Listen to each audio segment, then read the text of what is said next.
Alright, this is independent practice for 6.3, variables and expressions. I'm sure you've tried these, and we're just checking to see how you did. So, it says evaluate each expression if m equals 2, n equals 16, and p equals 1/3. Okay, so here we have m plus 10. M is 2 plus 10 gives me 12. Okay, some of these are pretty simple, but it's good to kind of show your work just to know that you're doing the right steps. N divided by 4, n is 16 divided by 4 equals 4. Alright, now we have m. M is 2 plus n is 16. We add those two together, we get 18. Okay. 6 times m. M is 2 minus 1. Order of operations, I do this first. That's 12 minus 1 equals 11. 3 times p, and 3 times 1/3. And to do that, I go 3 over 1 times 1/3 equals 3 over 3, which is the same as 1. Alright, now 12 times p is 1/3. I'm just going to put a 1 under here, then we can go 12 over 3, and it's 12 divided by 3, and I know that goes even, so that's 4. Now I have 12 times m. What's m? 2 minus 4. Order of operations, I do this first. 24 minus 4. When I do that, I get 20. Okay. 9 times p.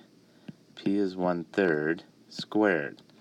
Alright, so now I have to do order of operations, and I do the exponent first. So 1/3 times 1/3 equals 1/9. Okay, so I bring that down as 1/9, and it's times 9. Now to do 9 times 1/9, I have to put that like that. 9 times 1 is 9, and 1 times 9 is 9. 9 over 9 is the same as 1. Alright, a couple word problems. Number 9. A paper recycling bin has the dimensions shown. So this is 1/2 meter, this is 1/2 meter, and this is 1/2 meter. So length, height, depth. Okay, or length and width and depth. Now, use the expression s cubed, or s to the third. So s to the third exponent, s equals side. Find the volume of the bin. Okay, I know one side is 1/2 meters. So I'm going to do 1/2 meters to the third. And the way I do that is it's 1/2 times 1/2 times 1/2 equals 1. 2 times 4, 2 is 4, times 2 more is 8. So it's 1/8 meter. And because it's volume, it's cubed. Oops, I did that wrong. Oopsie. Meter cubed. If it was the area, it would just be squared. The squared area. But this is cubed. So you want to know how much is in the cube. So it's 1/8 meter cubed. And that's your answer. Okay, let's do this. This is a very practical thing. You look at this graphic right here. Let's see, we got admission and a movie pass. We have family night prices.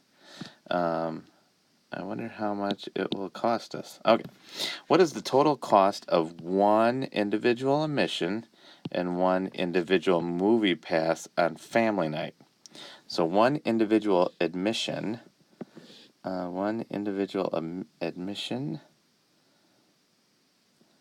and we are on family night. Okay. So, individual admission on a family night right here is going to be $7. And so we're going to add one individual movie pass. Individual movie pass is right down here. That's $7.50. So if I add those two together, it gets me $14.50. Okay? Now, it says use the expression 1450x can be used to find the total cost for X tickets. We don't know how many tickets, so we're just going to say it's X tickets. Might be 5, might be 7, might be 2, might be 8, I don't know. Let's keep reading. On family night for admission and the movie, what is the cost for 3 tickets? Okay, so X is tickets, so it's 14.50x. 14.50 times X, which is 3. That'll give me my total cost. When I multiply those together, I get $43.50. And that is the total cost of 3 tickets. Okay? If you have any questions, let me know. Go ahead and go on to page 455 and do the extra practice. Check your checklist to make sure you're doing the right problems in the extra practice.